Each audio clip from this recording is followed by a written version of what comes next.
Здравейте, скъпи приятели! Как да разберете какво ви управлява? Каква е вашата сила в трудни моменти и как ви помага? Ако чувствате липса на енергия, ресурси, липса на взаимоотношения, загуба на смисъл и цел в живота, липса на пари, липса на свобода и щастие, недостиг на здраве, това е знак, че вие не сте на своето място в системите и получавате това, което е предназначено за някой друг. Как да вземете своето място в рода? Как да откриете програмите, които управляват вашия живот?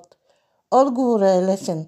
Заемете своето място. Консултирайте се с родолог. Доверете се на качеството на енергийните трансформации. Това, което управлява вашия живот, са чувства, емоции, вярвания, дълбоко закодирани във вас, във вашето тяло, в подсъзнанието ви. Тези програми не са ваши. Те са дошли във времето и са ви предназначени по генетична линия от баби, прабаби, дядовци, прадядовци, поколения назад. Те не са ваши, но работят във вас. За да живеете живота на вашите мечти, трябва всички тези стари вярвания, дошли от поколенията в рода ви, да се изчистят и да се заредите с нови, които да отворят всички врати от живота за вас. Ще проверим какво сте взели от рода си, какво имате от предишни реинкарнации, предишни животи, къде имате заплитани с членове от рода си и какви кармични възли имате за отработване.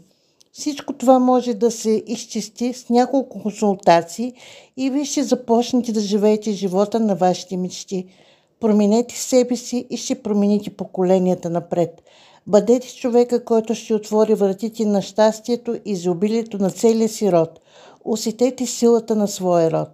Аз, Албена, родолог позитивна психотерапия, ще ви приведа през това приключение. Доверете ми се, ще отработим по екологичен път детско-родителските отношения. Ще проверим спазването на законите и вашето място в системите.